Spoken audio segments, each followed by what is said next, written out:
It's been a while. I took a break over January, but I'm back with more science fiction and fantasy new releases created by Christians.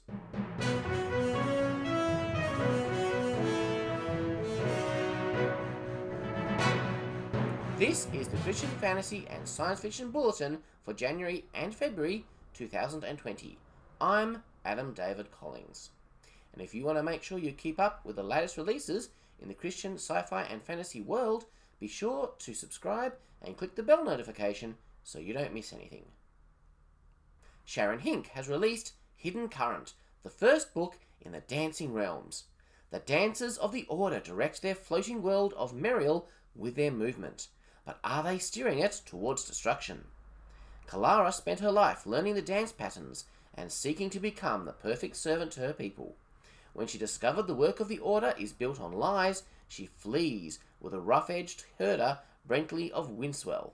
Pursued by soldiers, her journey through the suffering villages of the Rim leads her to encounter a truth that sends ripples through her world and through her soul. As she seeks clues to her forgotten family, Kalara discovers newfound courage in the face of danger, while her quest awakens a growing but forbidden affection for Brentley. Yet even his support can't fully be trusted, since he'd rather destroy the Order than bring reform. She is a lone woman facing opposition from Rim villagers and treachery from the all-powerful Order. Can she restore the dance to its true purpose and bring freedom and hope to her people? John C. Wright has released Terrors of Pangea, Book 1 of the Lost on the Last Continent series. Colonel Preston Lost is a man of many talents, one of the youngest to achieve the rank of colonel. Lost found himself unable to return to civilian life after the war. He was a man born at the wrong time. Chivalry was dead, and there were no more crusades or mighty deeds to be done. Sport fishing and big game hunting became first a pastime and then an obsession. But the times were against him, and the nations outlawed such sport as they did anything dangerous, rare, or worthy of manhood. Anything he saw as fun or challenging. His aerospace plane had at first been merely another pastime, and then he saw the unidentified flying objects. Lost didn't think of himself as reckless. He believed in preparation, proper equipment, and patience in stalking the prey, but in reality, he was not a cautious man. If he was, he wouldn't have followed the spaceship into the black storm clouds above the Bermuda Triangle. Now he's at the end of time, having crash land on Pangea Ultima with a few supplies and no way of returning home. This time, Lost may have met his match. Enclave Publishing have launched their new YA imprint, Enclave Escape, with The Vault Between Spaces by Shawn Ostroda.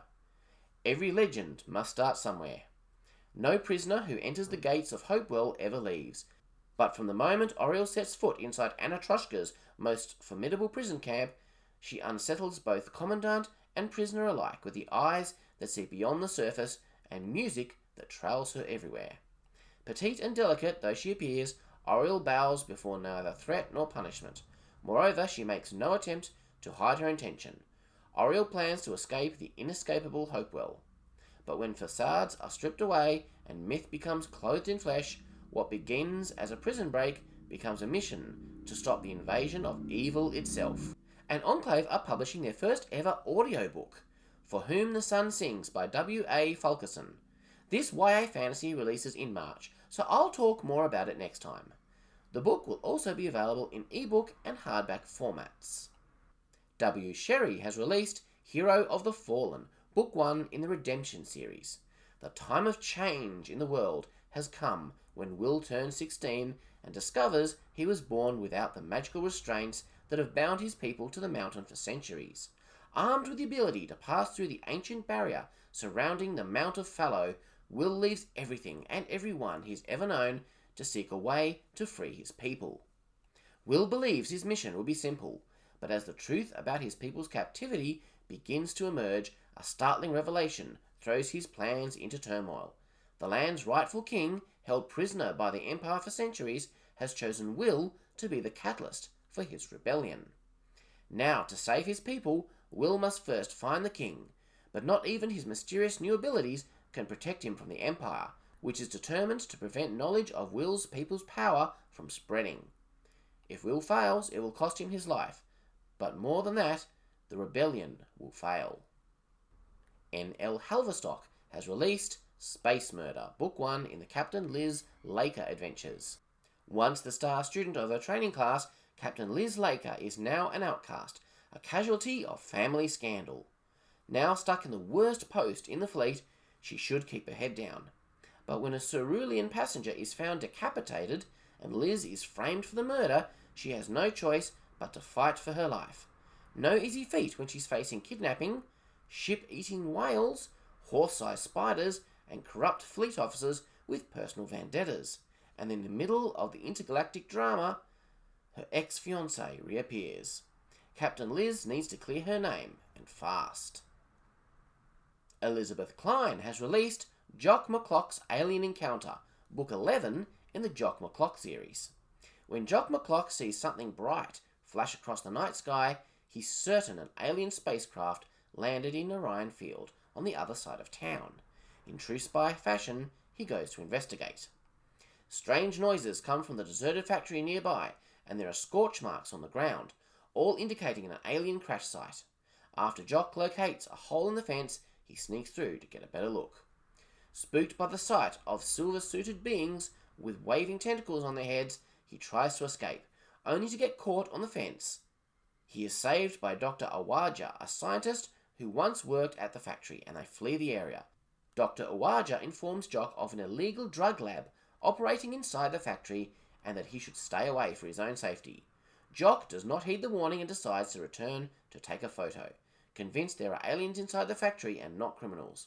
When his flash goes off, he's spotted and he runs for his life. Hot in his heels is the Black Mamba gang, as well as 3 bright lights that appear out of nowhere to help him escape. Could they be aliens after all? Jesse L. Roberts has released The Black Claw, Book 2 in the Steel Hand series. A savage pirate, bounty hunters seeking revenge, a cyborg caught in the middle. When murderous pirates slaughter a crew of innocent civilians, and Chris's captain is unjustly blamed for it, Chris must hunt down the real killers to clear his name or watch him die in the fighting pits. Chris strikes a deal with a team of bounty hunters who see her as a traitor for leaving bounty hunting to become a pirate. The only thing keeping them from sending her to the pits is her promise of justice for the murdered teammate. But they fear their cyborg ally will lead them into a trap. They might be right. M.D. Boncher has released the 3rd book in his Akiniwazi Saga series, Into the High Places. Leif, heir to the crown of Akiniwazi Union, is more than 1,000 miles from his coronation. Cut off by a blockade of rebel Jarls and their Confederate armies, he enlists the aid of his berserker champion and a willing company of 3 monks to trek north and outmaneuver those who would steal his crown. For this plan to succeed, they must traverse a mountain range full of treacherous glaciers, scar-slinger warbands, and a mystery that defies explanation. As the power vacuum in the capital tears at the fabric of the city, Leif's mother fights to protect his inheritance against the rebel Jarl's nefarious plots to deny him his crown. Navigating through the Shadow War, where politics and faith collide, the Inquisition Urban and her Ask continue their dogged pursuit of the truth surrounding the strange gold ring which now brings death to those who get too close to its occult secrets. Daniel Gibbs has released Run the Gauntlet, Book 6 in the Echoes of War series. The fate of the Terran Coalition stands on a knife edge. An anti-war president-elect stands ready to take the helm with a platform of a peace treaty based on appeasement. The Coalition Defense Force has mere months to inflict maximum damage on the League's military capabilities in hopes of preserving all the gains paid for in blood, before they're wiped away in favour of a tenuous peace. A peace Colonel David Cohen knows won't last. A treaty with the Socialist League won't be worth the paper it's written on. The Coalition's best hope is to orchestrate a daring plan to cripple the enemy where it will hurt most, in the heart of their home turf. David is charged with leading a small but powerful force of CDF ships behind enemy lines to destroy key shipyards that will cut League military capabilities by 70%. But a serpent is most dangerous when cornered. When David is confronted with overwhelming League forces, he embarks on a desperate attack using untested technology and tactics, because the price of failure would be too high. And don't forget, if you want to check out things from the wider world of Christian geekery, check out the Christian Geek Radar from Christian Geek Central. Well, that's all I have for you this time. Don't forget to check out my new podcast, Nerd Heaven. I'm doing in-depth analyses of each episode of Star Trek Picard. You can also get a free science fiction story by going to adamdavidcollins.com/free. Catch you next time. God bless, live long, and prosper. As she seeks clues to the forgotten family. Oh, seriously? I think they need a muffler. Comes a mission to stop the invasion of evil itself. And there it is. It's a motorbike. It's noisy.